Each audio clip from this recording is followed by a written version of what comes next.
You're listening to an Airwave Media Podcast. Christopher Media, let's make some noise. Hold your ears, folks. It's showtime. People pay good money to see this movie. When they go out to a theater, they want cold sodas, hot popcorn, and no monsters in the projection booth. Everyone pretend podcasting isn't boring. Turn it off.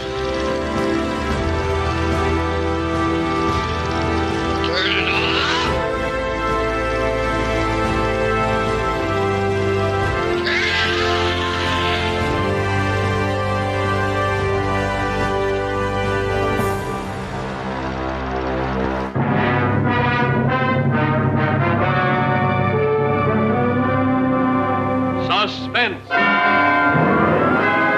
Radio's outstanding theater of thrills presents Ray Milland in a preview of his forthcoming Paramount picture, The Big Clock.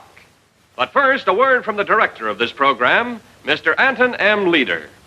Suspense is my business. But of the hundreds of spine-chilling tales I've seen, heard, or read, The Big Clock tops the list for its relentless grip on the emotions, for its ever-mounting spell of suspense. And now, Ray Milland in highlights of his amazing role in The Big Clock. My time is running out. Every second brings me closer to death. They're hunting for me everywhere, but they don't know how close I am. Right here, trapped by the big clock. An average guy with a family and a job he liked, with everything turned upside down by the strange things that happened in 36 hours. A wonderful afternoon with Georgette, who wanted me for all the right reasons. A crazy evening with Pauline, who wanted me for all the wrong ones. The long moment with Janoth, who wanted me for his own dark reasons. We have our man. He was just seen entering the building. I want an emergency order issued. All exits blocked, the building closed. Nobody's to leave unless identified. You take charge. Yes, I led the hunt for the man that nobody knew, and the orders were shoot to kill.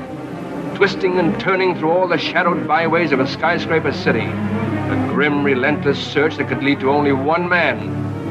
Myself. Well, that's just a brief hint of the thrills which make The Big Clock far more than just an exciting picture. To my mind, it's one of the screen's great masterpieces of suspense. And it's coming to this theater. So don't miss it.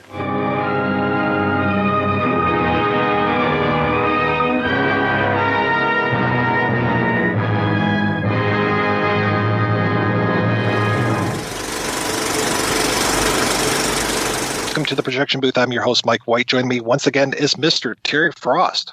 Hello, Mike, and hello, everybody, and hello, Tim.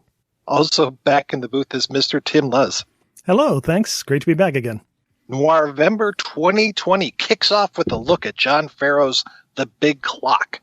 Based on the 1946 novel by Kenneth Fearing, it's the story of George Stroud, played by Ray Milland, an editor at Crimeways magazine, and an employee of Earl Janoth, played by Charles Laughton. When a woman that both Stroud and Janoth have been sleeping with is murdered, Stroud is put on the case to find out who was last seen with the victim, and of course, that last person looks a lot like him. Now, we will be spoiling this film as we go along, as well as the films Police Python 357, No Way Out, and Out of Time. So if you don't want any of those ruined, turn off the podcast, come back after you've seen those movies. We will still be here. So, Terry, when was the first time you saw The Big Clock, and what did you think? I think it may have been on late night television, one of those ones where you get a bit of insomnia, or I was working shift work, I don't remember which. And I saw it, and I kind of like Ray Milland, and I definitely like Charles Laughton. So I watched it, and yeah, I really liked the way it went. I liked the fact that I didn't know where it was going to go the first time I saw it, and that they kept throwing different twists and turns on the plot to make it really interesting. So yeah, I enjoyed it, and years later, I think I had a VHS tape of it, and most recently, I'm still looking for a decent DVD or Blu-ray copy of it. There is a really good Blu-ray of this that came out, and I'm looking for it right there. It is. It came out on Arrow Academy, and it's really nice. It's got an audio commentary. It's got a couple extras on there, so I would recommend that to you. I've written that down. And Tim, how about you? the first time I saw it would have been somewhere around the mid-2000s. I kept going through these periodic dives into old classic film noirs. I remember there was like a run of like a month I did like Narrow Margin, Big Combo, Desperate Hours, and this. And I remember being really impressed by the complexity of it, being impressed by the amount of humor in it, which I really liked. It feels to me a little different than most film noirs. It's not quite as cynical. It almost, to me, feels a little bit more like an Alfred Hitchcock thriller from that period where it's really suspenseful, but it also has some kind of cheeky humor, and it's light and a little glamorous. But I really dug it, and my appreciation for it, and for especially Charles Laughton's performance, only gone up the more I see it. Yeah, this is very Hitchcock-like. I can see the comparison quite a bit. I know that this has been described, I think it was Elaine Silver described it as, quote, a lighter shade of noir. It's not as heavy as, say, Ministry of Fear or some of the other films noir that Ray Milland was in around the same time. It does have the humor. It starts off like a very typical film noir where we have our protagonist, Ray Milland, hiding out inside of the guts of this big clock of the title, and we have the voiceover and all this, and then we get into the story proper, and so you think it's going to be very much a typical film noir. Okay, we've got the voiceover, we've got the flashback, here's our character who's in peril, what's going to happen to this guy, how is the world going to fuck this guy over, because those are the best films noir, which are the ones where you're fucked at the beginning and you're even more fucked by the end of it. No, this subverts expectations as you go along, though it does play like a very suspenseful thriller as you go through this. But yeah, those moments of levity are fantastic, and I think that John Farrow, the director, really knew how to control the audience, how to manipulate us, and I would say that the adaptation by, I think it's John Latimer, really, really good as well. And the Kenneth Fearing novel is fantastic too. I have to recommend that to everybody listening. While we're speaking about Hitchcock, I think that Laughton's version of Earl Janoth, the publisher, feels very much like Alfred Hitchcock himself. He's got the suits and he's, of course, portly. And there is that kind of slow speech pattern that Janoth has, which reminded me just a bit of Hitchcock. That actually occurred to me too watching it. It feels like Janoth, like Hitchcock, has a very carefully cultivated image that he presents to the world, that he's kind of selling himself as this man who's totally in control of everything. For Hitchcock, can control the audience. For him, control this company and all their readers. Yeah, and he has one of the worst mustaches in the world.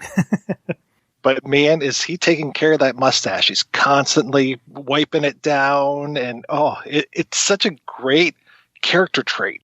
He could hide behind that mustache or make the mustache do the acting for him, but he is in complete control of that mustache. Yeah, I think he's wondering whether it's left over from the Canterville Ghost or something like that.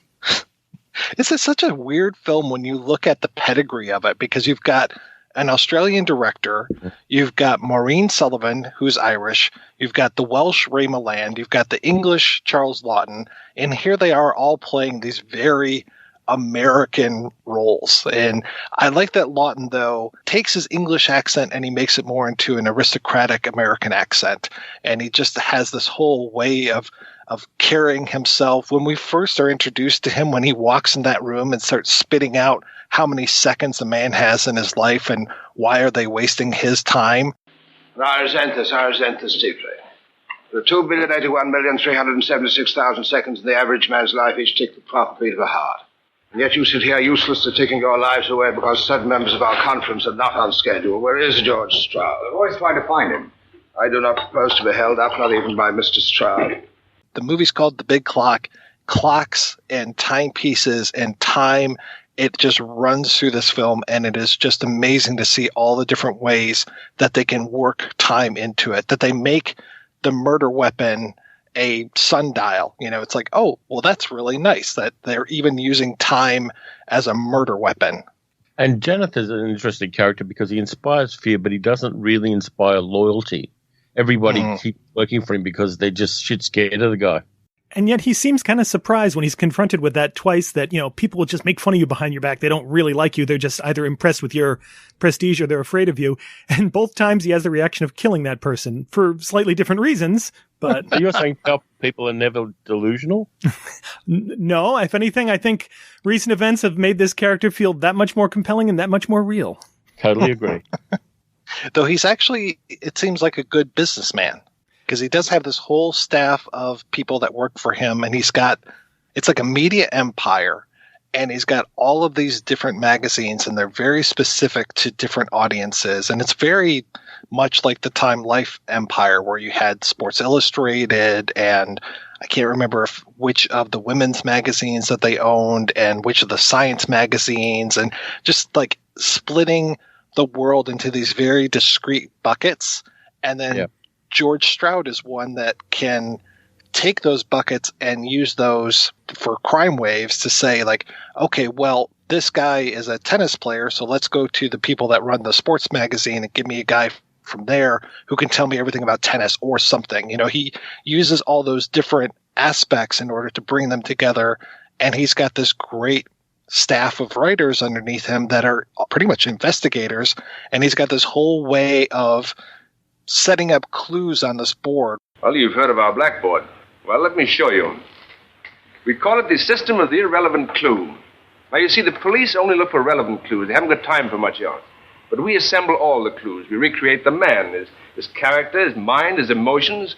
And when you have that pattern, it's easy enough to figure out where he'll be. Oh, it's interesting. And Janoth's world's a very kind of rectilinear one. If you look at the whole building, everything is geometric. The desks are geometric. The walls are.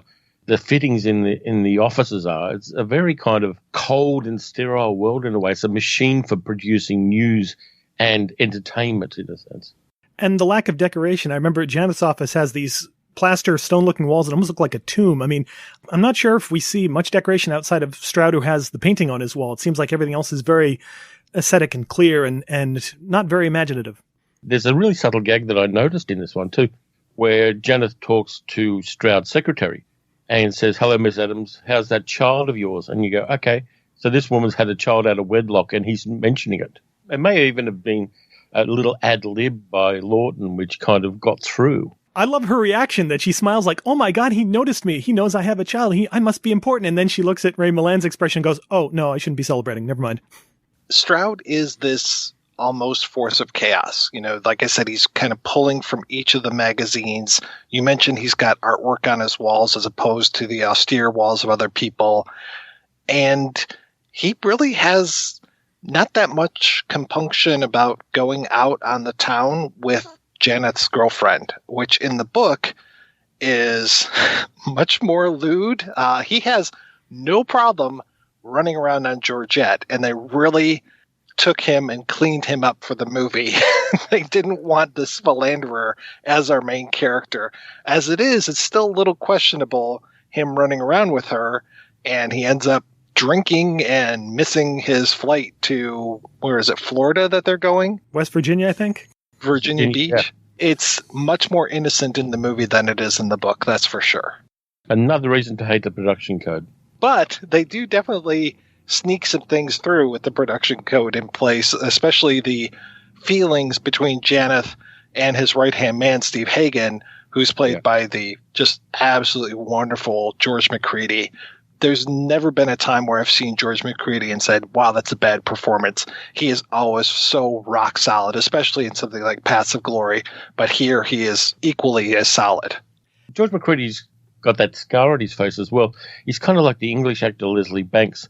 If George McCready is playing a sympathetic role, you see the side of his face without the scar. If he's playing an unsympathetic role, you see the side of the face with the scar. It's an interesting way that both of those actors used their physical appearance to inform what they were doing. And I like how he's kind of a counterpart to Laughton in that Laughton, he's not overacting, but he's playing it big. I mean, that's what he's doing. And McCready is very much more subtle in how he's playing Hagen. Just very little hints of what's on his mind and what he's thinking. It's funny because watching it this time, as opposed to the book where it's very clear that the two of them, there is a homoerotic tension, or if not a full-on affair between the two of them. Reading it in the movie, I got the sense of Hagen much more as sort of this sycophant, that he's sort of the Dwight Schrute of the office, that he's completely supportive of Janoth, but because, like Janoth says, I always imagined that one day you'd want to be in my shoes. That's what I think. And I think he's helping Janoth, not because he really likes him, but because I need him to run this company a little bit longer so I can get in position to actually take over. Yeah, I can see that in there.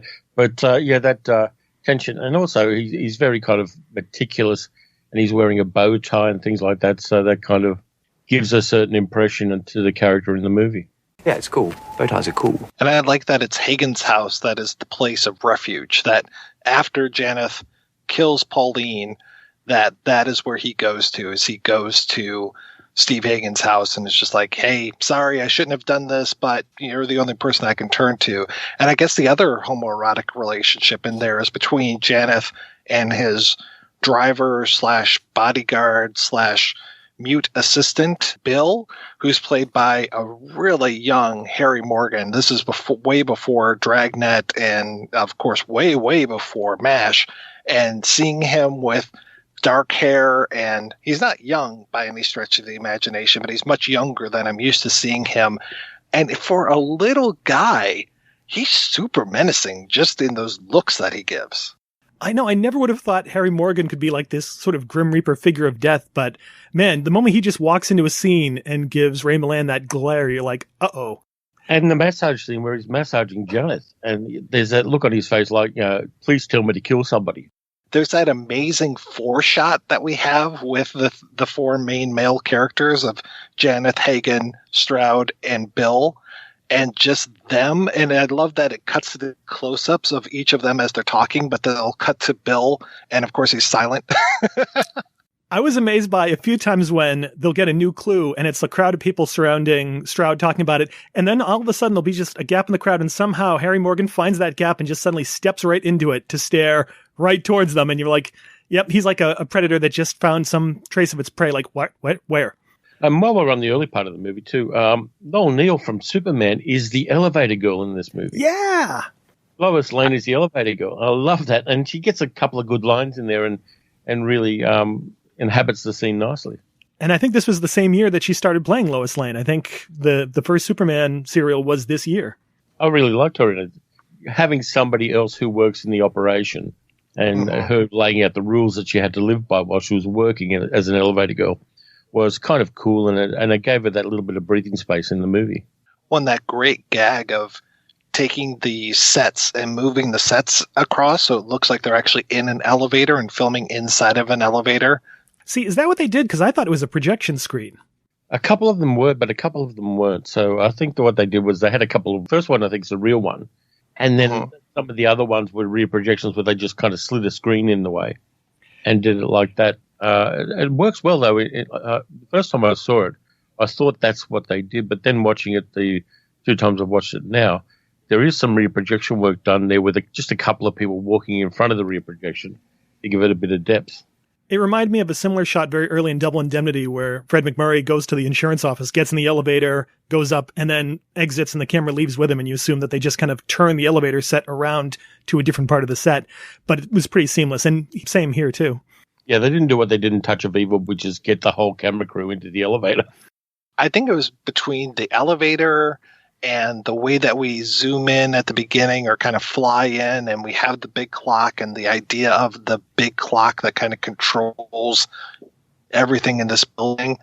I know that the Coen brothers relied a lot on, say, Sturgis and Wilder for the Hudsucker proxy, but I could really see the big clock being an inspiration in the clock. I suppose I'm going to spend a lot of time inside of the clock during that final battle in Hudsucker Proxy, not to ruin that movie for folks, but that and the voiceover and all that kind of stuff kind of reminded me of that, though I'll take Noel Neill over Buzz the Elevator Boy any day.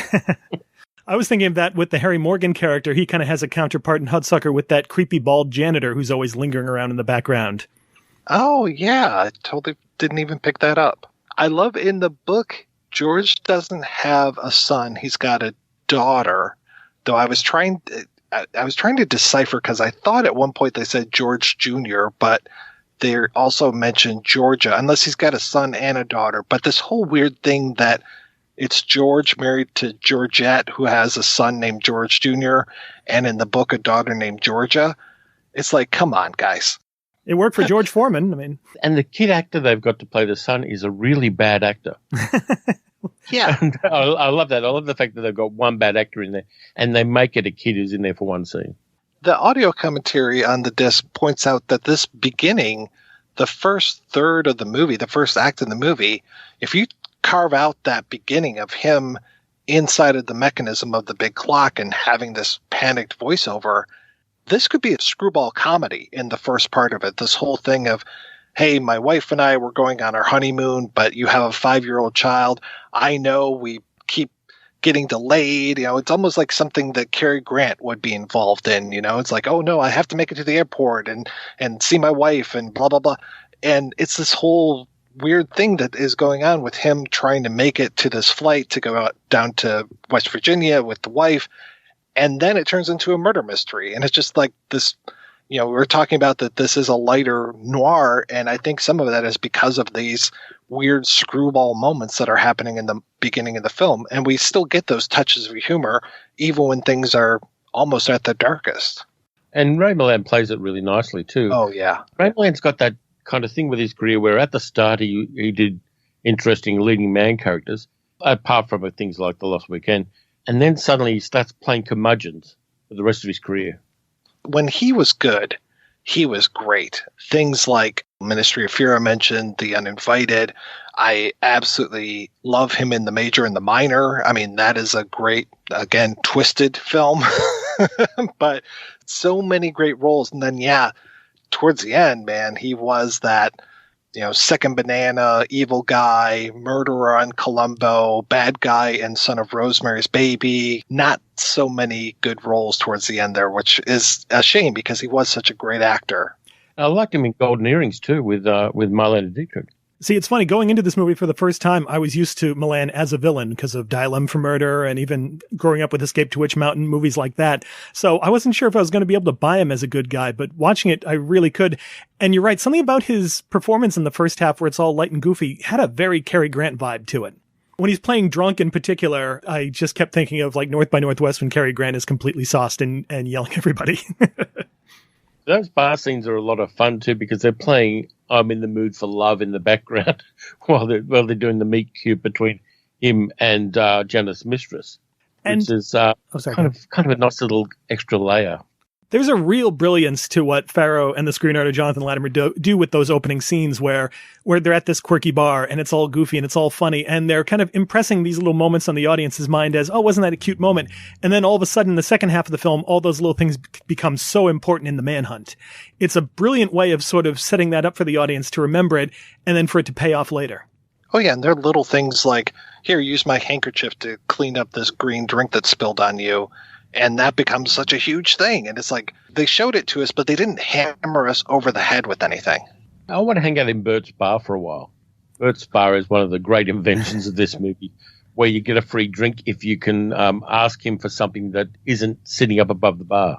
And the way that he will kind of manipulate things and be like, oh, yeah, this little piece here was from a train that crashed into the bar 20 years ago. If somebody asked for like a train whistle or something, he'll be like, oh no, well, I don't have that, but I do have this. So like, we're looking for a green clock, and then he takes a green strip of fabric and ties it around a sundial. It's like, okay, that works. And I like too that they use that as the background for the film when the credits are rolling, is that sundial. So we've already got that in our mind before we even start the film. It's just beautiful foreshadowing, and that sundial is a nasty looking weapon with the spikes sticking out of it. Oh, well. Yeah. You don't need to see the murder to know exactly the way Janoth did it. Yeah, it's tastefully done, but man, it's a shocking moment. It's just so fast and heavy. Ugh. That close-up right beforehand, too, with Laughton's face and the way that he's twitching the side of his mouth, it is just so great. It's like, how can you even have that muscle control to be able to get that twitch going? He just looks like a wild animal. And the quivering jowls. And I feel like up to that point, we haven't had close-ups that tight on anybody. And all the camera work's been very smooth and fluid in these incredible long tracking shots. So to suddenly jump to that, it really puts us into his mindset of he is disturbed and she is disturbed and this is going to go horribly wrong. And up to then, Janoth's a kind of laconic character.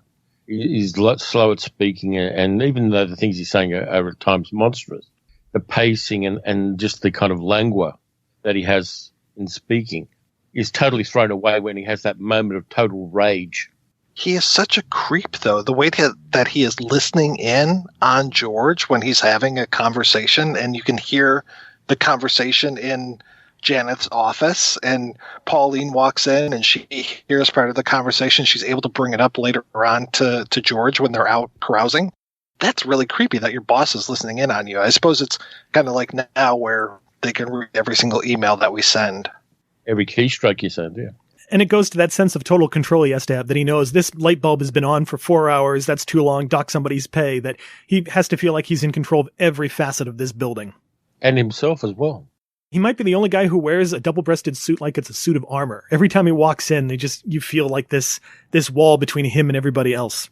They took the big clock of the book, which was not actually a clock. It was a metaphor. It was this whole idea of there is a clock in the world, and that when things are going well, time might slow down or, might run backwards in order to like fuck with you. Just like this whole, it reminded me of the book of One Flew Over the Cuckoo's Nest, where they're talking about the Combine and how the Combine will come down and chop your head off if you stand up too tall, and it wants complete order.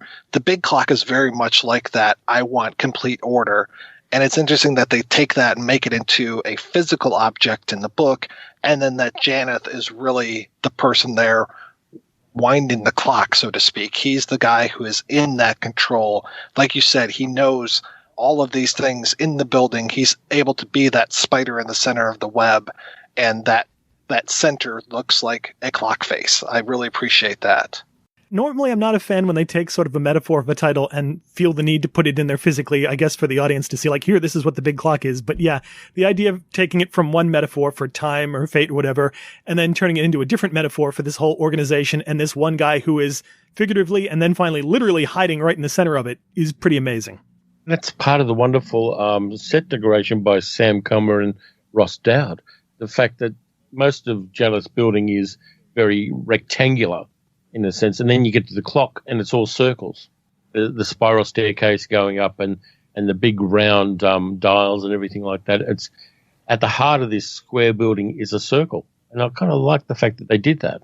And we're talking about these spots that Stroud and Pauline stop at as they go through this drunken night, and I like that it's this breadcrumb trail then that we follow again when Stroud now.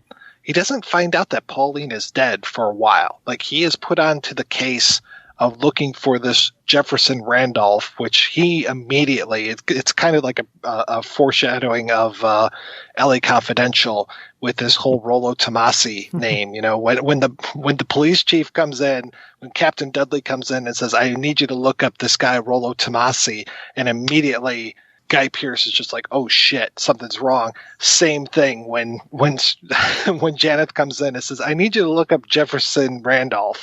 Immediately the light bulbs go off over George's head. He's just like, oh shit, what's going on? And like I said, he doesn't know that Pauline is dead for quite a while. He thinks that she's not answering her phone, doesn't really know what's going on, why he's investigating himself. But this whole idea of him now being put on his own case and immediately going from this guy who is a great investigator to now I have to gum up the works. He needs to be the fly in the ointment, the monkey in the wrench. He needs to fuck up the big clock. He needs to suddenly take the worst people and put them in the worst situations, get his best people and send them as far away as he possibly can, because he doesn't want anybody getting too close to the truth. In the book, it makes sense. He knows that Pauline's dead. He knows that he's being framed for murder. But with that delayed until his discovery of that delayed until much later, you start to wonder, okay, why does he feel this immediate need to go, in there and get back into this investigation? Because, he certainly doesn't worry about having a job and having Janoth fire him. And it occurs to me, it's this idea of he realizes to save his marriage, he has to put his marriage at risk by leaving his wife again, because he knows that Janoth can completely destroy his marriage if it's exposed that he was with Pauline. I thought that was really interesting, or this possibility that on some level, he still thinks he's going to have a job with the organization, and that's going to be kaput if he doesn't do this.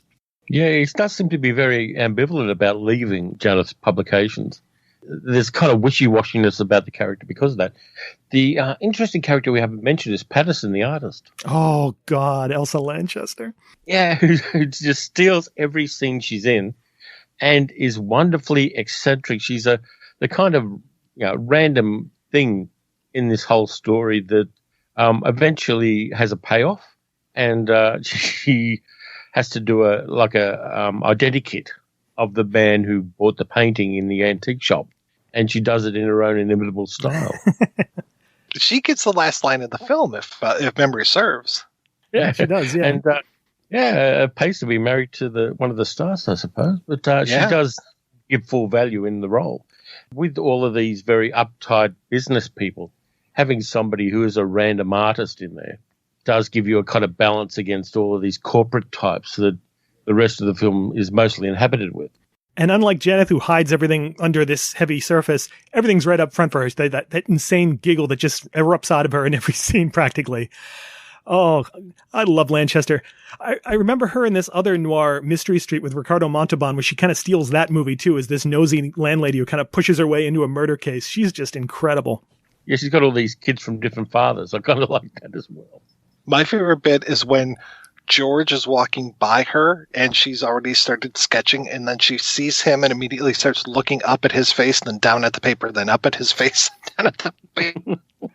I love when she reveals that she's so happy about this joke that she's about to spring on them. She's having so much fun with this situation. She's so thrilled when the guy offers her $100 to do this too. It's just like, wow, that is so much more than I was expecting you to say, but she can't even say that. Instead, she gives that laugh again. I could draw him for you. That would be wonderful. Of course. I should like to be paid. Of course. How would $100 be? Or the way she can casually drop in little threats of violence in her dialogue when she first meets Klausmeier, like, oh, yes, I've been planning to kill you for years. And then immediately turns to her kid and goes, if you drop those, I'll break both your arms, dear. Okay. This is the bit of the movie that reminds us that it's an entertainment. It doesn't get too involved in the dark things, and there are some very dark things in it. But having Elsa Lanchester and a few other bits and pieces in this movie reminds everybody that you're supposed to enjoy it. And he brought up that she was married to Laughton, and then Maureen O'Sullivan, who's Georgette, was married to John Farrow at the time. John Farrow, father, and Maureen O'Sullivan, I think, was Mia Farrow's mother. So it's like this kind of family affair that is happening on this set. That family tree gets a bit twisted further down the line, but yeah. And yeah, one of your fellow countrymen, Terry, John Farrow, coming over from Sydney, I think. No, he was born in Ballarat, which is about 70 kilometres away from my house. Yeah, he was arrested as an illegal immigrant after he went to Hollywood. Really? Yeah, he finally sorted it out, but the cops got him because he'd overstayed his visa. After this one, I actually want to try and find some more of his work. I've seen Where Danger Lives, pretty good noir, and His Kind of Woman, which is just batshit crazy and wonderful. But there's a lot more of them that actually have a lot of the same personnel behind the camera and in front of the camera, like Night Has a Thousand Eyes, that now I definitely want to track down. Yeah, I saw that a long time ago, but I don't remember much about it. I tried watching The Unholy Wife because it was also the same screenwriter, and I was not into it for whatever reason. I was just not buying it. But I hear that His Kind of Woman is fantastic, and hearing that it's batshit crazy makes me want to see it. I almost can't even describe it because the surprise of where it goes compared to where it starts is just amazing. Janoth, the way that he's so specific, especially when he tells Pauline that he'll be at her house at 10:55. It's so nice. Not 11, not 10:30, but he'll be there at 10:55. He runs everything like clockwork. And yeah, so it's very unlike him to murder her in cold blood, but it is very like him to then try to find out who this man in the shadows was and try to immediately, he wants to figure out who this guy is, either so he can rub him out or so that he can pin the murder on him. The other person we haven't mentioned much is Pauline, Rita Johnson, playing the victim and the lover of Janoth. I think that she gets a couple of really nice scenes in this one too.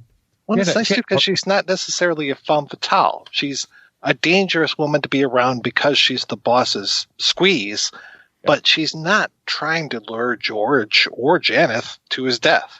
She had a weird career because the same year this was made, she was hit in the head by a hairdryer and hit in the legs and got brain damage, and her career was never the same afterwards. Oh, Jesus. Jeez.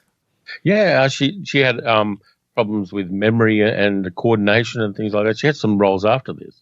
But this is kind of the peak of her career through reasons not of her own making, through one of those enormous old hairdryers dropping on her. I find Pauline and Janoth's relationship really kind of fascinating. The idea of Janoth being this guy who's always about totally being in control, and that he's with her and she seems a little bit wild. Maybe the idea of that's what attracts her to him, that this idea of expressing something that he can't normally express because he is so buttoned down, that she allows him to live a little bit looser. And that while they seem to have such a antagonistic relationship, after she dies, that comment of, she was one of the most generous people I've ever known. That's a fascinating line. It can send you in any number of directions just thinking about it. Yeah, she is so much more chaotic than he is, and it's strange that he would go for that. And there's that whole thing of her with the voice lessons and how much she needs for the voice lessons, how much he's going to give her for the voice lessons, that he has Hagen write the check instead of him doing it himself. But I guess Hagen's there to do whatever he wants him to do. He asked me to pay off an adult film star with whom he had an affair, which I did. Yeah, I think the voice lessons may be a euphemism there. I think you might be right. Just the fact that she manages to find a way to get into his private elevator and into his office is kind of a nice metaphor for this idea that she's burrowed her way past the armor into who he really is, possibly. And that's one of the things that disturbs him. And also, I have to comment on that amazing line she has, that when he asks, how did you get past the elevator guy? I think he must have been winding his watch. To me, sounds like innuendo right there for her walking by him. What his reaction might have been. I'm going to have to use that. I was very happy to see Douglas Spencer in this movie as one of George's guys. He's the Watch the Skies guy from The Thing. Oh, yeah, back when he had hair, yeah. yeah, that was great. And he's also the Martian with the eye in the middle of his forehead in that Twilight Zone episode. We were just watching Double Indemnity not too long ago, and he's in that movie, too, for like a split second. He's the guy who lends Fred McMurray's office for a moment. And I think the High Overseer, whatever it is, in This Island Earth. Yeah. The more classic movies I've watched, I keep spotting him in the background of scenes and things like that. He's great. I was kind of hoping he'd be there more. I know, me too. There's a few actors like that in this movie. You got Dan Tobin playing one of the assistants. He's been in so many different things. And Richard Webb, who was on television playing Jet Jackson, I think, in the 1950s. I remember when I was a very young child watching Richard Webb playing that character on TV. So there are a number of very familiar faces from all sorts of different media all through this movie. Yeah, then, of course, Elsa Lanchester from that great Night Gallery episode. One other face that struck me was Teresa Harris, who plays Daisy, the Stroud's maid. It's funny because I'd just been talking about her with somebody else and how she has this amazing career where she keeps popping up in all these other movies. We just watched Cat People, and there she is in that one. I Walked with a Zombie, Babyface, Jezebel. One of these black actresses who had this incredible career, unfortunately relegated to playing like maids and waitresses, but she always made the most of a tiny little part or a tiny little bit of dialogue. And it was really great to see her here, too, for a minute. Yeah, she was very good in that. The thing is, too, that she didn't play up with any kind of faux accent or anything like that. She played the role totally straight, and you've got to respect that. Absolutely, yeah. That's one of the things that really made her distinctive for that period. I realized that I asked you guys where you saw the movie, and I forgot to say where I saw it. I actually taped this off of TCM. It might have even been AMC, back when AMC was pretty much commercial-free, and they would show very much unedited movies most of the time. And I think it was Bob Dorian, and he was talking about the bit with the elevator and how George disabled the elevator with a screwdriver. And there was a little controversy about that because they couldn't show how you would actually disable an elevator, that people were concerned about safety. And so what he does would not actually disable an elevator. And that's when it hit me as I'm like looking at my notes and going, oh yeah, he disables the elevator. He, I talked about how he has to ruin the works. He turns off the big clock at one point. He screws up Janoth's life by doing that. And then he ends Janoth's life by screwing up the elevator. And maybe Bill's too, possibly, because I don't think Bill's going to go unscathed when you have Janoth falling on the elevator box that you're in. Maybe John McClane saw that movie before Die Hard. Because it is very similar, isn't it? Pretty much the same technique, yeah. I also have to comment, that shot of Janoth falling down the elevator shaft, the little Charles Laughton doll they have, it's actually surprisingly effective. I'm surprised how good that looks for the period. And usually, when they throw a doll for somebody falling from a great height, it looks kind of cheesy, but I actually was surprised to find it worked really well. Yeah, there's a bit of inertia there and a bit of kind of heft to it, isn't it? And the pattern on the suit is exactly replicated. They took a lot of time to get it to look just right. And I suppose the other force of chaos in this movie, too, is the Jefferson Randolph, President McKinley, Inspector Regan character, this man of 1,000 voices, this radio actor.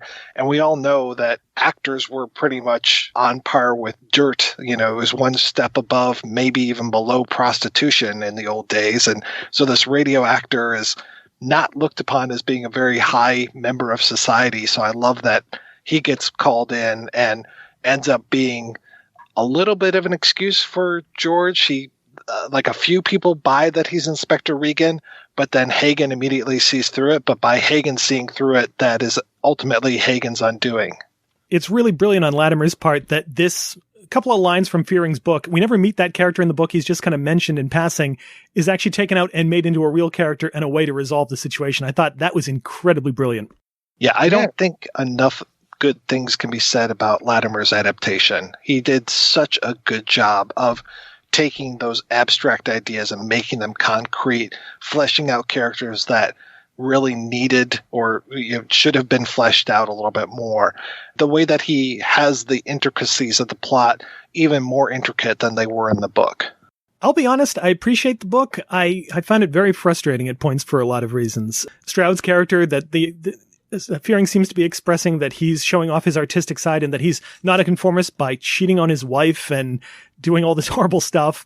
And certainly the ending, I thought the ending where nothing resolves because of what Stroud did, but just, there's this corporate shenanigans going on in the background and investigation's over and everything's wrapped up. Okay, great. It's lands with such a thud. And how they adapted it and changed it, I thought was so much better. You can see Stroud is a much more proactive character trying to resolve this and trying out things and trying to push Janoth and Hagen where he can. Jonathan Latimer, the writer who made all that work, also worked for Ray Milland on the Markham TV series. He wrote 6 episodes of that in 1960. So obviously Milland liked what he did. I think Latimer was a novelist in his own right as well, so he definitely knew plotting, pacing, all of these things even before he became a screenwriter. I don't know if you experienced this, Tim, going through that last chapter of The Big Clock, the book.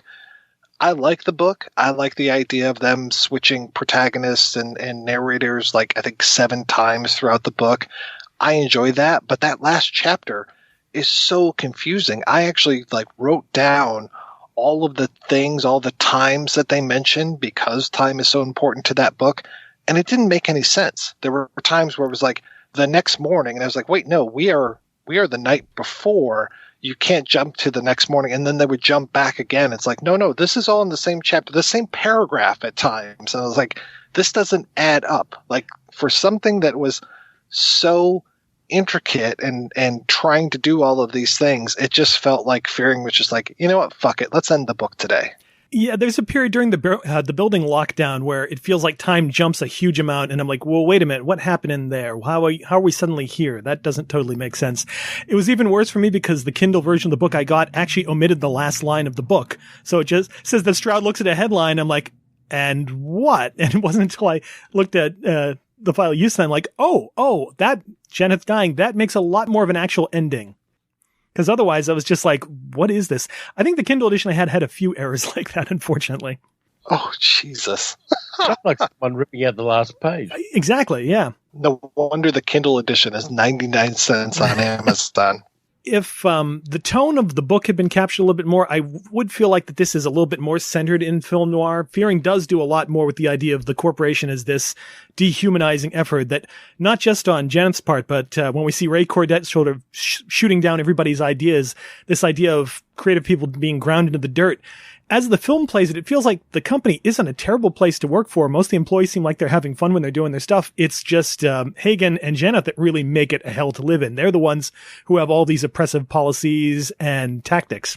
They're not going to really kick corporations too much.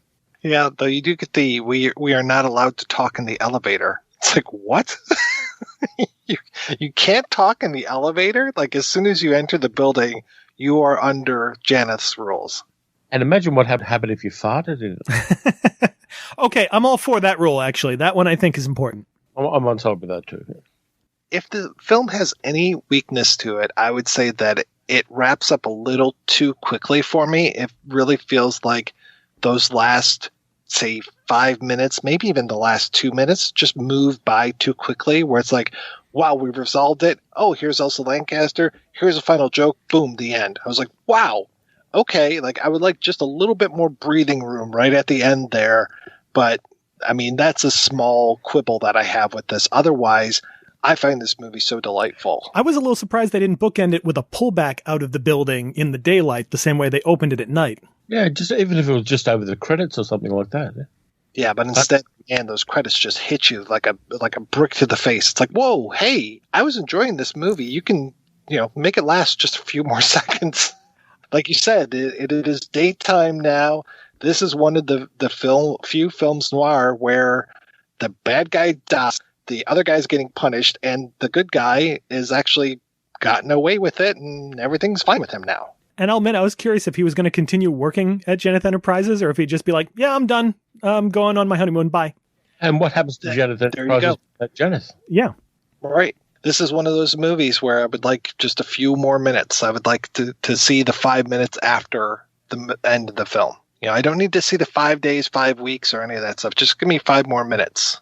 You have a headline saying Janoth collapses, Janoth Publishing collapses and things like that, or what happens afterwards and who takes it over and whether Ray Milland's character takes it over.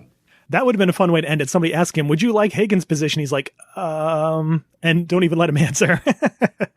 I do want to talk a little bit about the cinematography, because some of those long single shots are just, it's funny because the first time I saw this, I wasn't even aware they were happening. And watching it now and looking out for the cinematography and realizing there's a good 5 or 6 single shots. Sometimes the entire scene is one long moving shot that are just breathtaking. The one in particular that really throws me is when George goes to Pauline's apartment and discovers the facts of the murder.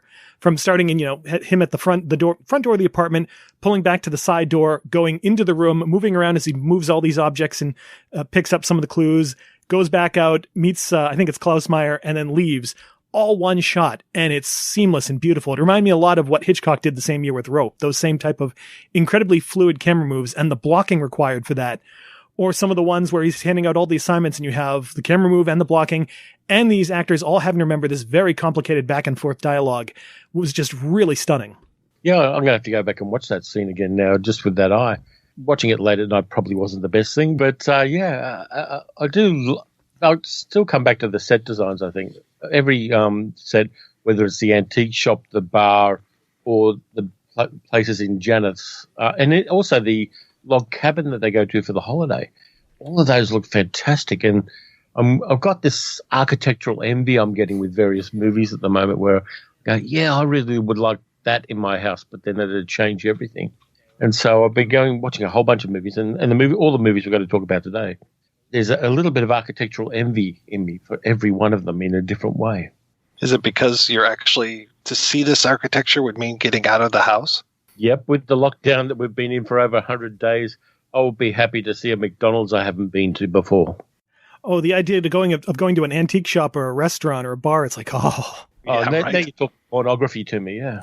Yeah, and the primary cinematographer on this, John Seitz, he was a heavy hitter. He was Double Indemnity, Sunset Boulevard, The Lost Weekend. I mean, this guy was really top-notch. It's interesting that there are 2 cinematographers on there. There's Seitz and then there's Daniel Fapp, which sounds like it's a phony name. Also a great cinematographer who, it was like Seitz had been around since I think the 20s he started working, and then eventually either passed away or retired, and then Fapp was around until at least 69 working on stuff. So I'm not sure what their relationship was working together, if one was doing something and one was doing the other, or if one took over for the other.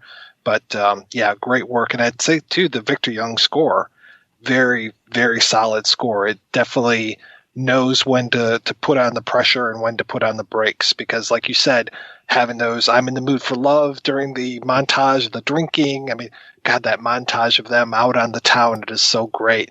And being able to then turn on the heat when it becomes very suspenseful, I thought he did a great job. I really admire the fact that you just said Fapp and 69 in the same sentence. Thank you. On that note, I have to note during that montage, I had this running question in my head of whether Stroud had actually slept with Pauline. And I know it's right in the middle of that montage is that shot of the champagne bottle popping open and all the champagne spilling out. That's very suggestive. That made me think, all right, maybe he did actually sleep with her. I think he did. Yeah, it feels like it. It feels like it. Though I don't know if we're supposed to think that, but I think maybe we are. I think it's one of those production code thing. Officially, he didn't, but he really did. Well, it's like Patterson. She's got, 4 kids by at least 3 different guys, and she's not married to any of them. Yeah, and the secretary is not married either. Yeah, so there's those nice subversive turns in there. And I can't remember if in the movie, if Janoth accuses Pauline of being a lesbian, but for sure that's in the book. It's that whole, at least it was a man this time, he says, when he comes in and knows that she's been with somebody else. In this version, it's just that she's a loose woman, but I kind of love that she throws it right back in his face and calls him out on his hypocrisy that, oh, well, look at, all the sleeping around you've been doing. Including the elevator girl. Oh, that's true. I forgot that, yeah. Is that the private elevator or the public elevator? There's probably no elevator girl in the private elevator because when Bill goes in, there's nobody else in the elevator. Maybe the whole no talking in the elevator rule was a misunderstanding on her part. He told her, don't say a thing. And she thought, oh, I can't say anything in the elevator, I guess. Nobody said anything in the elevator. And you talked about the massage scene with Bill. Of course, I had pictures of In a Lonely Place with the masseuse, the female masseuse, and Gloria Graham in that. And just like that weird lesbian tension that you have, I definitely had that homoerotic tension as Bill's rubbing down Janoth. Yeah, my problem is I just finished reading Scotty Bauer's book, and I read the chapter about Charles Laughton just before I watched this movie. I had no idea that Laughton was AC/DC. There's some really interesting stuff in that book about Charles Laughton. I'll just put that. I felt really bad hearing about some of the abuse he took from other actors, and particularly really great leading men who were just homophobic and horrible to him. We were starting to get ready to do an episode on Advise and Consent and hearing about Henry Fonda throwing all sorts of horrible abuse his way when they were doing the stage version of, I think it was the Caine Mutiny, and then Clark Gable on Mutiny and the Bounty, same thing. And then hearing some of the extras on the Blu-ray for this one where they talk about Ray Milland doing the same thing. It's like, oh, that's awful. Yeah, I had no idea. I just heard, oh yeah, he's married to Elsa Lancaster. I'm like, oh, okay, cool. Whatever. I mean, it doesn't make a difference at all to me that he was gay, but I just had no idea that he was until I saw that Simon Cowell interview, and I was like, oh, okay, I guess I should read up more on Charles Laughton. I mean, the guy, this is a fantastic performance, and this is just one of so many fantastic performances. And then that he was one of these one-shot directors and directs Night of the Hunter was just so fucking out there. I love that movie. Shot, yeah. Right? It's like the one time you direct a film, you go all out and you make this incredible masterpiece, never to direct again. It's like, what the fuck, man? I want you to be an auteur. I want to see so many more things from you. I think it's the biggest crime that got bad reviews and prevented him from doing another one, because I would love to have seen what else he could have made. And for me, Charles Laughton, in spite of a lot of people like Lon Chaney, I think he was the best hunchback at Notre Dame. Oh, I agree. He gave real pathos and compassion and relatability, which is a hard thing under all that makeup and with everything else going on. It made him relatable and a lonely man in an unusual situation. He just gave it so much humanity. That was the first big thing I saw Charles Laughton in, and I've loved it ever since. And I love that when he's playing villains, he never plays villains the same way. I mean, you look at him here and this is one thing. You look at him in Mutiny and the Bounty, it's something entirely different. You look at him in Island of Lost Souls, which is one of the first things I saw him in, and how energetic and campy and how much fun he's having in that part, playing in just evil bastard. Every time there's a different shade to it. He's not just kind of phoning in any of these. In The Bribe, when he's complaining about his feet and those kind of movies, fantastic guy. I've got Simon Callow's biography of him, and it's just a joy to read. I respect Callow so much for being both an actor and such a film fan, and just the amount of work that he's put into film scholarship. I mean, the work that he's done on Laughton, the work that he's done on Wells.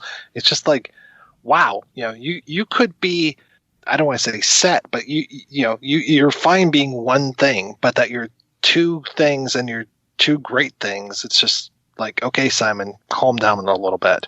You're showing me up. I'm very lucky. I've got his book on acting. Nice. A friend of mine got it for me, got it signed for me, and it's one of the books that I've got in my special shelf of autographed books, because it's it made I'm not an actor, of course. It made the craft and the science and the art of acting really relatable to me, and it's kind of informed me watching movies ever since. All right, guys, let's go ahead and take a break, and we'll be right back after these brief messages.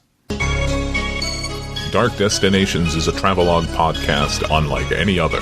Cities and towns distinguished by their oddity and the fact that they don't exist. Join us at Dark Destinations, where we explore the most infamous locations to be found in fiction. From Arkham to Zaira and every point in between, we risk life, limb, and our sanity for your listening pleasure. Dark Destinations can be found at fathermalone.com and on iTunes. Hi, I'm Dave Kittredge, filmmaker in Los Angeles, and I'm the host of The Outcast, presented by Outfest, a new podcast where I have conversations with LGBT creators and allies to discuss their work, their inspirations, their passions, and the challenges of getting our authentic voices heard. I was scared because I thought, what am I doing? Like, here I am selling my soul. But when I realized what the movie was, I'm like, I'm in. Let's make this wonderful movie. The freedom of ad-libbing and letting things happen in the moment. With Stephen Trask, let's write something that involves stand-up comedy, drag, punk rock. I was so rebellious and precocious, I guess.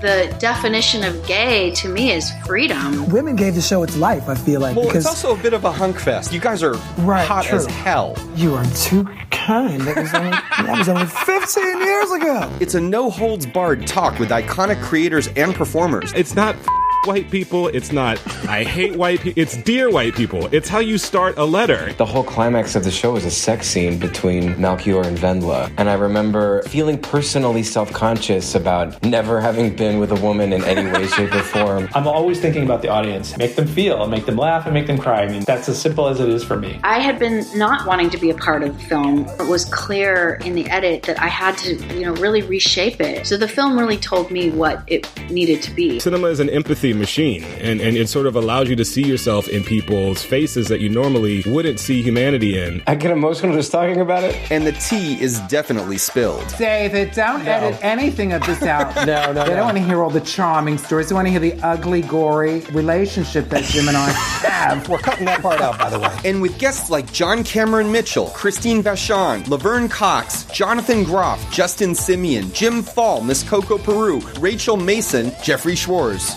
H.P. Mendoza, and fabulous queens Shangela, Eureka, and Bob the Drag Queen. I'm sweating the house down. Oh, mama. You never know what's going to come up. You know me, I'm so big and strong that Eureka and Bob actually hide behind me, and I protect them. She is quite the chihuahua, mama. She does pop up. I was like, wait, should we have had security the whole time? I think they think I'm the security, bitch. It's season 1 of The Outcast, presented by Outfest, premiering in the summer of 2020. Hope you can join us.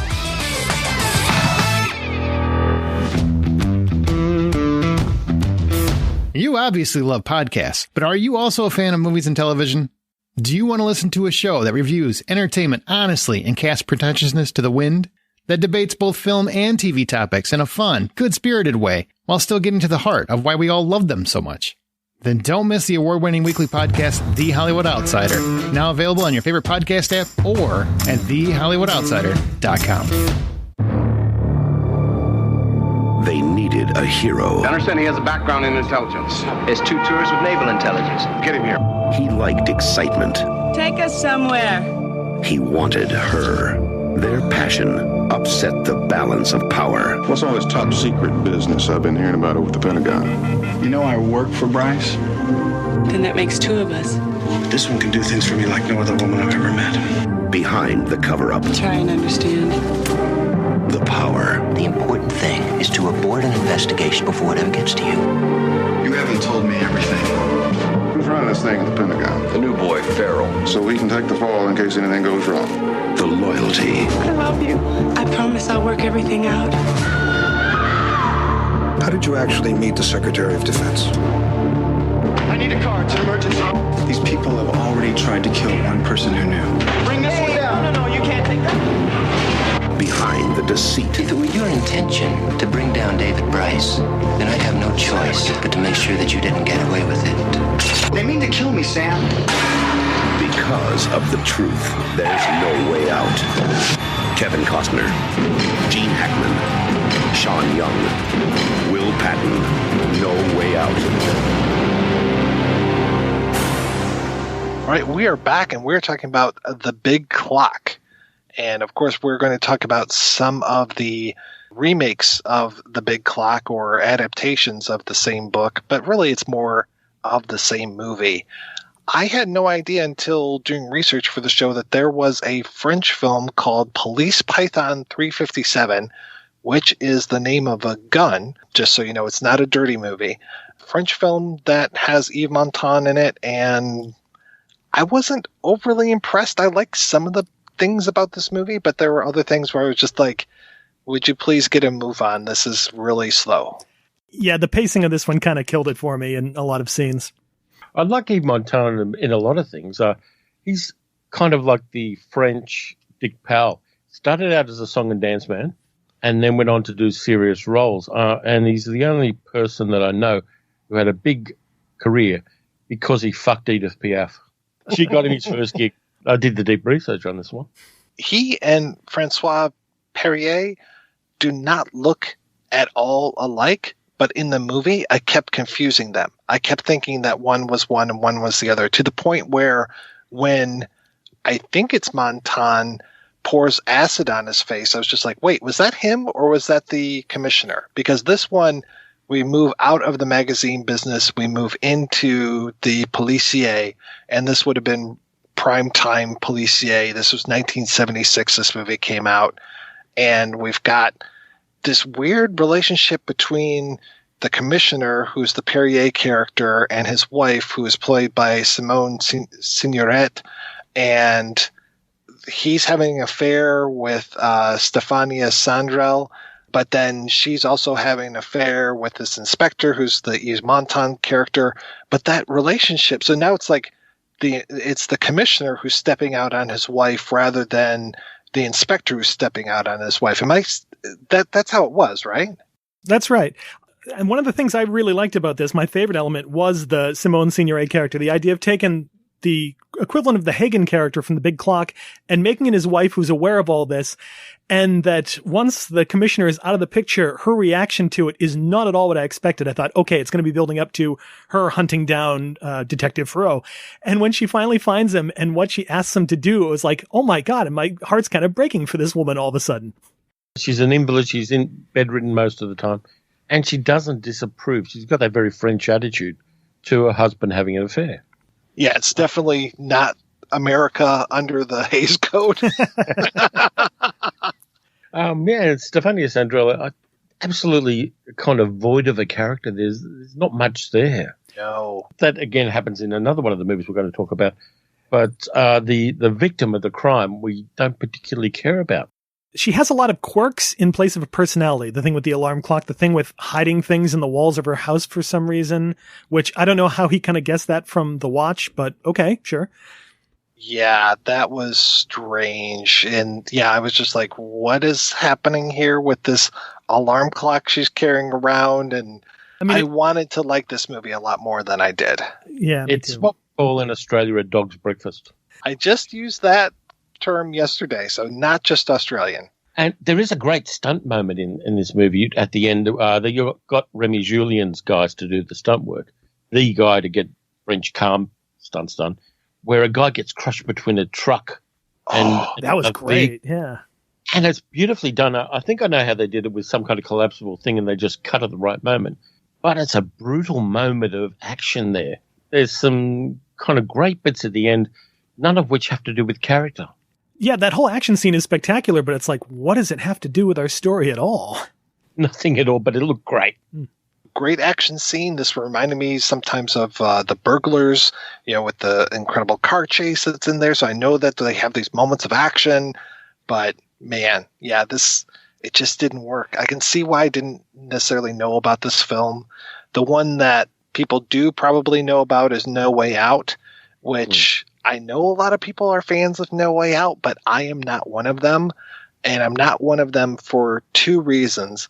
One is the overly contrived plot where instead of Jefferson Randolph, the Janoth character, who in this one is Gene Hackman, and the Hagen character, who is Will Patton, they come up with this idea of, we will pin the murder of the Pauline character, who's played by Sean Young, we will pin the murder on a potential spy that we've heard about for years named Yuri.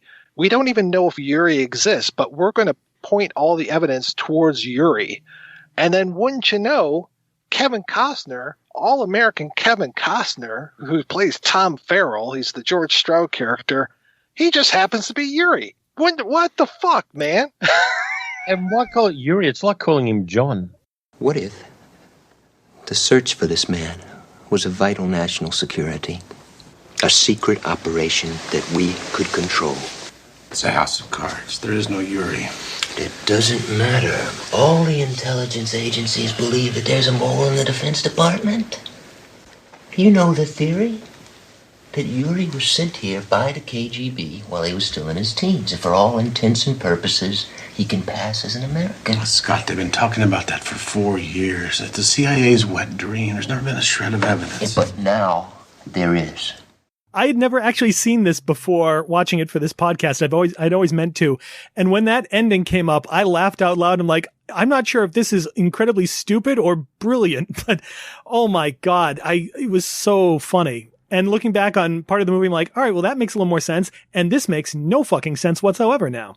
No, neither does the fact that neither Kevin Costner nor Sean Young has any charisma at all in this movie. Sean Young is the other reason why this movie does not work for me.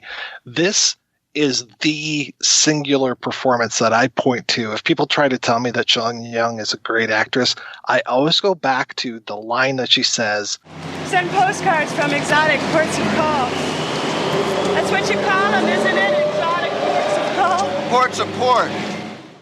That is the clunkiest line reading I've ever heard. That is worse than the "Oh God, oh man" end of Tough Guys Don't Dance. It's pretty the bad. kid Yeah. in the big clock. Yeah. Oh man, she's awful. Her death is not necessarily believable. I don't see how her falling from 12 feet onto this glass table, and it's not like she gets stabbed in any way by the glass. At least we don't see it. Yeah, I was waiting for a pool of blood, but nothing came up. Yeah. Just around the Sean Young character, the people who did the makeup and costumes in this movie hated Sean Young. Because the makeup and costume, there's a bit where she doesn't wear any costume at all, and a little bit of gratuitous nudity doesn't hurt. But the makeup and costumes in this and the hairstyle is horribly suburban. And there's good character actors in this movie, though. Will Patton's pretty good. You got Howard Duff turning up in one of his later roles. And George Stroud. I always like him. Yeah, he's great. Oh, yeah. And his character is the best character in here. He did a TV series called Open All Night, which was set in a 7-Eleven kind of store, which was a bit of a cult classic for me. They get Fred Dalton Thompson in there doing nothing in particular, but Will Patton's character is an interesting character to modernize because of that kind of self-loathing homosexuality that he kind of exudes in the movie. Yeah, in this one, he can admit, or we can definitely infer that he is a homosexual, that there is that going on that was hidden in the previous films, but I don't know if it necessarily works in this. And they switch around the villainy so that the Bryce character is a lot more in the background, and he moves forward as the primary villain of the movie, which I found a little disorienting. Did you already mention Marshall Bell? Oh, yeah, he's in there as one of the Harry Morgan killers. And I noticed a very young David Paymer as one of the computer technicians, too. Yeah, I did notice that one. And the chase scenes just seem kind of pointless in this movie as well. Oh, yeah. There are just so many of them with the trains and jumping off the freeway and the car crash there. And the rest of it, it's just kind of lame. And they've got a bit, Roger Donaldson, the director, was born in Australia but lived in New Zealand for a long time. And they've got that horrible thing at the New Zealand embassy. Oh, God, with the Maori. Oh, yeah. Haka. Now, that is the lamest haka. I've seen a few in real life. And you get shit scared when somebody is doing a haka in front of you because they radiate ferocity at a level you will not see anywhere else in the world. And the haka we've seen this one is just kind of meh. And I hated it. There was a weird campaign to make sure we know that Kevin Costner's character is a hero. That scene on the boat where he has to go out on his own to rescue the watch guy who's nearly falling off of the hull of the ship, which again is pointless. If he's a spy, it would not make sense for him to risk himself that way. It would put him totally off mission. And even same with trying to save Iman from the two killers. It's like, see, Kevin Costner's a hero, get it? But again, it doesn't make sense with who he is and what his true mission is. And that ship scene goes on way too long. Oh, yeah. Between the ship scene and Fred Thompson, and it felt like there were a couple other things, I kept thinking, this is proto Tom Clancy claptrap stuff. I love Dawn for Red October, The Sum of All Fears, but like when Tom Clancy wasn't good, he could turn out shit like this. Are you aware of the Phantom submarine? Yes, sir. The Phantom submarine is supposed to be invisible to sonar. They want to build a submarine roughly the size of an aircraft carrier. Well, the Russians won't need sonar to find it. They'll just see this huge bulge out in the ocean. It's my plan to terminate this program. There's going to be considerable congressional resistance. And the other lesson I got from this was, I never in my life want to go to a Washington party. They look horrible, boring, and just no. And I found the score really weird. Thank you. I thought it was just me. I was afraid I was going to be picking on the score because I tend to do that a lot on the show. But thank you, because I know Maurice Jarre has it in him to deliver a great score. Oh, absolutely. But this was like, what, like synth heaven? Maybe he was trying to do a Jerry Goldsmith and show, oh, I can do electronic music too, but no, he really couldn't. Maybe he was just cashing a check. I will say, I really appreciate the long opening helicopter shot. That is a very beautiful shot. It gives you the geography of Washington, D.C. very nicely too. Mm-hmm. And then they've got that horrible scene in Manila in the titty bar and on the streets in Manila, which looks absolutely nothing like anywhere in Manila. It's like, yeah, well, what we're going to do is we're going to go out to an airport in Burbank and dress it up to look like the Philippines and throw a few beer bottles on the bar from Filipino beers and then get a couple of women who look vaguely Asian to dance topless in the background. It's just yuck. Why are you calling someone from such a crowded, noisy bar? I'm sure there's a payphone outside someplace there. Don't call from the titty bar. That's just my relationship advice to you. And why do you have to then destroy the phone because she hangs up on you? Again, if you're a spy, you'd think you'd want to not do things that are going to draw attention. And then Gene Hackman's character is just kind of not given much to do. There's that bit where he says she does things for me that nobody else can do. And my immediate thought went to pegging. But yeah, it's just there's no. Gene Hackman doesn't get a lot to do in this movie, and he just sort of disappears in the end. I mean, after that, we'll wrap up in his office. We don't know what happens to his character, if he's affected by this scandal, if bringing this little jewelry box to the CIA is actually going to do anything. And we don't know what happens to Kevin Costner's character ultimately. We find out that he's Yuri, but we don't actually find out the upshot in his military bureaucracy for what's happened. Or that he's been identified in the photo. Chief Whitlock. Chief Whitlock, it's Anne-Marie Harrison. Somebody just broke into my house. A respected cop. 485 grand. Can I touch it? No, you can't. Maybe I'll just steal it. Maybe I'll just shoot you. A moment of truth. There's been a setback. It's come back very aggressively. Why don't you tell me, baby, about that experimental stuff? They're extremely expensive. A time to discover. What is it? Money. No, meet me at my house. 11 o'clock. That nothing is what it seems. Sheriff, Ann Harrison's house just went up in flames. Check it out. Definitely arson. What are you doing here? I'm a homicide detective. There's dead bodies. Look at what they got on me. An eyewitness saw me outside their house the night it blew up. He looked like him. He's the chief of police. How do you solve a murder? I gave her the money. The DEA is on line 1. I'm going to send a couple of agents down there to pick up that cash. When all the evidence... Anne-Marie names me beneficiary on her insurance policy. Points to you. They set me up. The Prince ASAP. Chief, you okay? Just do it! You think I'm done? Police officer, go straight upstairs. But I'm not running. That's the guy. Where the hell is the money? All right. Out of time. And the last movie I want to talk about is one that is not an official remake of The Big Clock, but it was my father-in-law was telling me about this movie, telling me about Out of Time with Denzel Washington, and he was just like, oh, it's so great. And he starts telling me the whole plot of it, and I'm just like, you're describing The Big Clock. Like, I had to go home. He loaned me the movie on DVD.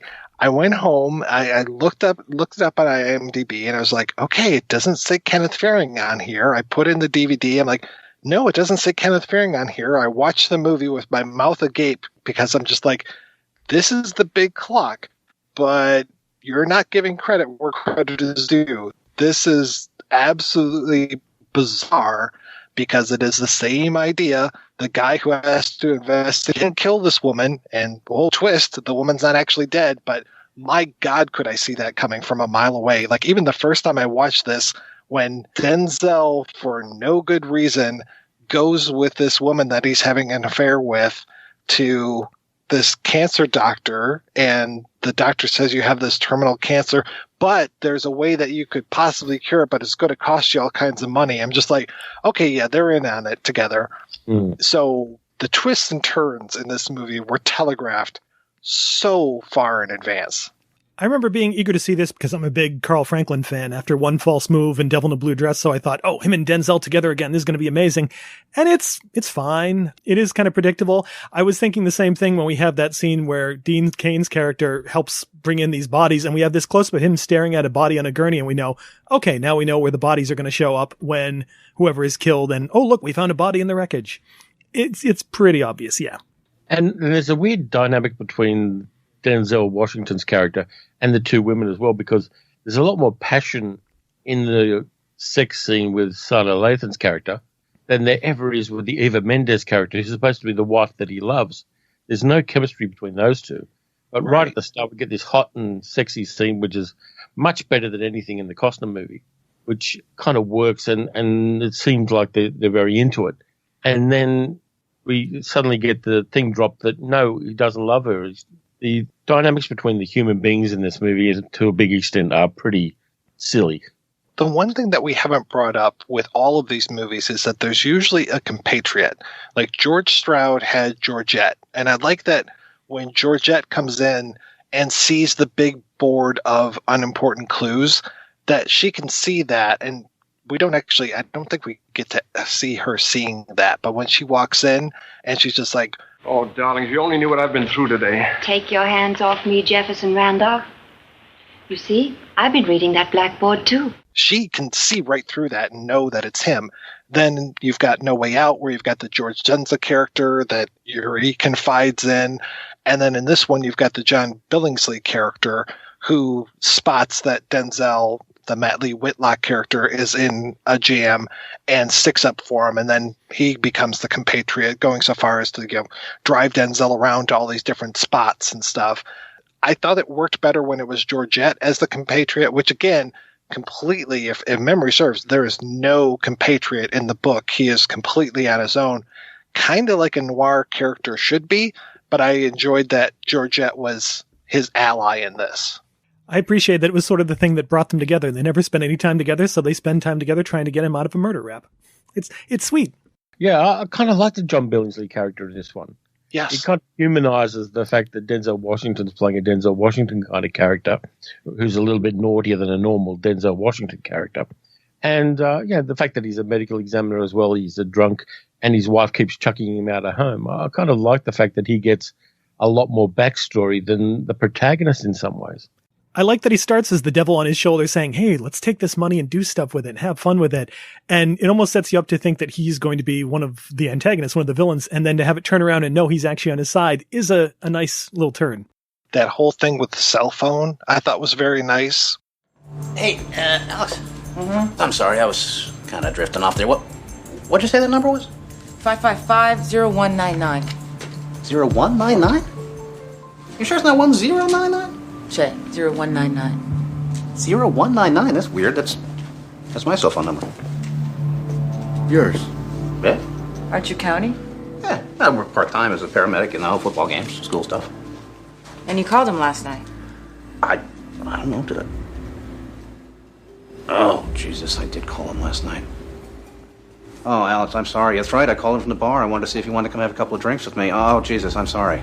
You're friends with him. Yeah, well, I wouldn't say that.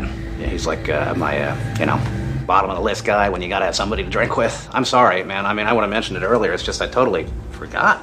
Well, yeah, you should have mentioned it. I mean, you should have told me this at the scene, Jay. I'm sorry, honey. What can I tell you? I don't remember too much about last night. I had a fight with Barbara. I'm sorry. I was in no good shape, okay? Check with the bartender. I closed the place. Staggered home, passed out in bed next to my wife. Believe me, I didn't move until I got the call to show up at the scene. That worked. I thought that was very nice. One of my favorite bits, and one thing I think updated really well, is when they bring in the witness to identify the man she saw outside, and she looks at Denzel and goes, "It's him," and then sees the other black cop and goes, "Oh, wait, maybe it's him." And everyone's just like, "Oh, yeah, all right, old white lady just sees all the black guys and think maybe it's him." That was, I thought, a really great moment and a great way to play off that scene from the original. And I like the locations too. The southern Florida locations really work well. Again, I've got that kind of architectural envy. I want Denzel Washington's stilt house out on the water. That's a very cool thing. There's the bits that are in Miami in the old hotel, and that action scene kind of works in context. And there's also the fact that all of the main characters act like the professionals they are. Nobody has a lapse of professionalism just for a plot convenience. It is not a badly written script. No, which is very surprising looking at the filmography of the guy who wrote this, David Collard, who is more known for acting, and he's been around in acting since the late 70s. He's mostly known for working on Jackie Chan Adventures and The Family Guy. And it's like, okay, that's interesting that he writes Out of Time and Annapolis. I'm very curious to see what his script drawer looks like. What else has he written? Because Family Guy and Out of Time, kind of different milieu. Yeah, but I think the biggest weakness in this one is probably Eva Mendes, who's just doing a generic female cop ex-wife character. There's nothing inhabiting that particularly for me. It took a lot of years before I found an Eva Mendes role where I was like, oh, she was actually decent in that. And I think that might have been Port of Call, New Orleans. But otherwise, those roles that she plays in Ghost Rider and Hitch and stuff, it's just like she could be anything. She's a very lovely, well-spoken, makes it through the scene without flubbing anything, but there is no there for so many of her roles. I really don't think she's served by the material here either. I think it's very lazy, this whole, oh, we were married and then now we're divorcing and we have this combative relationship. It feels like the screenwriters are too lazy to actually see the relationship build, so we'll just write in that they've already had a relationship, trust us, they had all this history, just go ahead with the plot. I think the nice elaboration on the plot that this one has is the money. Ultimately, rather than being a murder, it's a con job in a sense. And the money and that extra tension you get when the feds want the money back all of a sudden kind of works to ramp up the tension more than I thought it would. I wasn't expecting to enjoy this movie, but I think it's a good, honest kind of B picture in a sense. I do like that the Denzel Washington character is doing something wrong, but not for a horrible reason, that he is trying to do something nice for somebody. He really thought that she had cancer and that by giving her this money, it would be good, and that he was taking dirty money and giving it to a clean cause. And I have to say, too, that this was a decent Dean Cain role, too. And I know he's kind of off his rocker these days after he started doing Christian films. I don't really trust him anymore, but I was glad to see him in this, and I thought he did a great job. Yeah, and how often do you get to say that? I got to say, I was very pleased seeing him get the crap kicked out of him and finally shot. Yeah. I know that's mean, but, you got to please the crowds where you can. Next up for Dean Cain, Faith Under Fire, where he plays Pastor Dan Underwood. So there you go. It's not out yet, as far as I know, but pretty soon we'll have that new Christian film to watch. Well, I believe Kevin Sorbo is probably in there with him. Oh. I think I'll dodge that particular genre. I mean, I'm trying to see more genre films, but Christian homily kind of movies, I think I may skip that genre. I think I'll just kind of stare at the sun for a few hours instead. I think that'll be better, yeah. Anything else we want to talk about with these remakes or sequels? Not sequels, remakes? I think it's a good story that can be retold well. And I think that the Out of Time one makes a reasonable effort at it. But the other two, I wasn't that fond of. It's funny. I think Out of Time is the best adaptation of The Big Clock. The best remake that isn't a remake. I'm interested that it can be adapted into sort of different environments. Publishing, in the case of The Big Clock, crime with Police Python 357 and Out of Time, and then politics and espionage with No Way Out. I'm curious as to what other places you could take it and adapt it into a whole different environment or different subgenre and have it work. Instagram influencers. I am curious. I'm sure that there are other movies where people have been set on the path of investigating themselves. I need to look that up because it goes along with something that I'll be talking about next year, which is the person who assumes the identity of someone else. You know, in this one, you're investigating yourself, but you're calling yourself a different name, Jefferson Randolph, Yuri, whatever you have. And then in White Sands, it's the character who assumes the identity of someone else, but nobody knows what he looks like. It's like Red Rock West. And I know that there are several films like that. I'm sure there are also films like this where you are investigating yourself. But these are the biggest instances of those. One thing I did want to bring up is I feel like The Big Clock has that influence on movies that aren't remakes or necessarily even using the same story, but you can still feel its imprint on films with different stories and even different genres. Watching it, I kept thinking of little bits of The Apartment, this idea of this corporate environment and an employee who becomes involved with the boss's girlfriend and all this trouble about trying to clean up the boss's mess. I felt like there's little echoes of this story in that too. Certainly the two versions of Insomnia with a guy trying to throw suspicion off himself for a crime while he's also sort of involved in the investigation. Disclosure, even as disgusting as some of Michael Crichton's politics are in it, this competitive corporate environment, a guy who's trying to balance what happened at work with the awkward situation with his wife. And one I particularly like, Gremlins 2. The whole Clamp Center and Daniel Clamp himself is sort of the benign, more friendly version of Janoth. Isn't there a politician that appears in that one?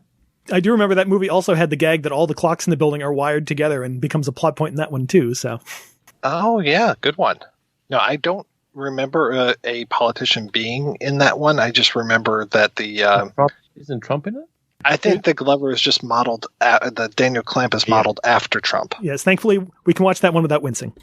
Unlike Ghost Can't Do It, which is completely ruined now.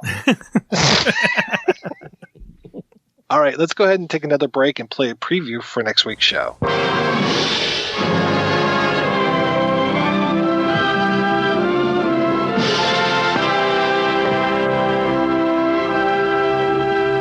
You're looking at a guy named Gagan. Gagan didn't like getting pushed around. So he pushed back, but he picked on a big man, someone out of his league. I wanted what he had. He refused to give it to me. There was a fight. Your pal Shorty wasn't as tough as he thought he was.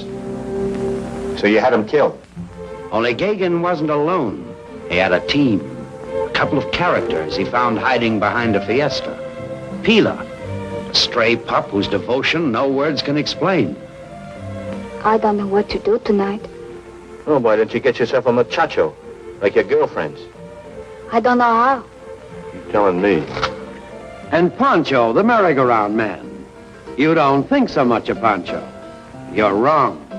Pancho is a right guy. For a friend, he'd let himself be beaten to a pulp. The knife is good. It's easy to fix. I got 3 knives in me. When you're young, everybody sticks knife in you. And there's Marjorie, pretty and smooth. So smooth, Gagan can't tell whether she's friend or foe. I'm not making a pass. I'm just being stupid. What's on your mind? And Rex, who looks out for the law.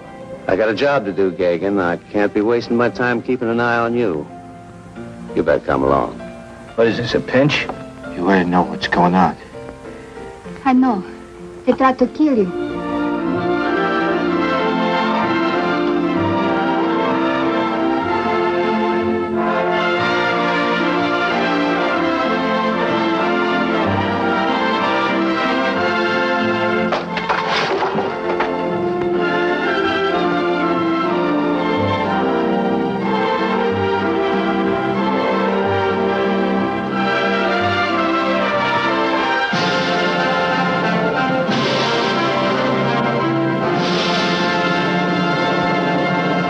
That's right, we're continuing Noirvember next week with a look at Robert Montgomery's Ride the Pink Horse. Until then, I want to thank this week's co-hosts, Terry and Tim. So, Tim, what is the latest with you, sir? Well, you still have tons of podcast episodes coming up on www.cinemaspection.com. In fact, for the end of the year, we're planning on doing an episode on the Hudsucker Proxy. So now I feel like I'm going to bring all sorts of new insights to it from watching this again. I love that movie. I wish that movie got more attention. It's so much fun. Oh, it is wonderful. And I saw it without knowing anything about it. So when he held up the picture of the circle, I had no idea where that movie was going. I was so happy. Well, for me, I'm just a huge fan of Jennifer Jason Leigh, so anything she does, and in that movie in particular, her comedic timing is so brilliant. And Terry, what is keeping you busy these days? I'm doing YouTube. I have a channel called Terry Talks Movies where I do pretty much what the title of the channel says.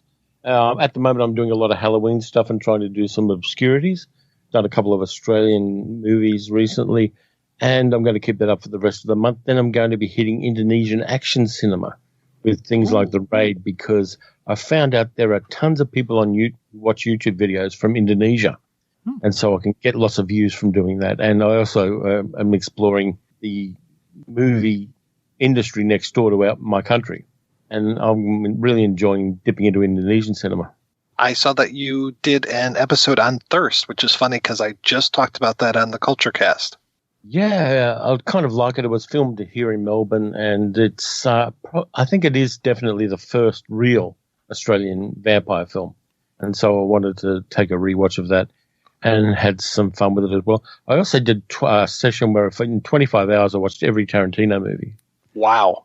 Yeah, Ouch. It messed with my head. Yeah, I would think so. It's lockdown. You do anything to keep the party. And on hour 23, I thought I was a hummingbird. It was nice to get Once Upon a Time in Hollywood at the end of it, because The Hateful Eight was really dragging my ass at the time. Yeah, that was a rough one. Misogynistic and rough, but getting a little bit of hippie stuff in there kind of made it easier at the end. Well, thank you so much, guys, for being on the show. Thanks to everybody for listening. Please head on over to the website, projectionboothpodcast.com, where you can find out more about today's episode. You'll also find a link over to Patreon, where you can make a donation to the show. Every donation we get helps the Projection Booth take over the world.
If you enjoy this show and want more people to know about it, head on over to iTunes, leave a comment, and rate it 5 stars. Make sure you like and share us on Facebook, and don't forget to follow us on Twitter. Just search for Christopher Media. Thank you in advance for supporting Christopher Media by clicking on the PayPal button and by clicking through to all the sponsors who support ChristopherMedia.net. Most importantly, we would like to take the time to extend an extra special thanks to you. Christopher Media could not exist without your support. Thank you for visiting ChristopherMedia.net, and thank you for listening.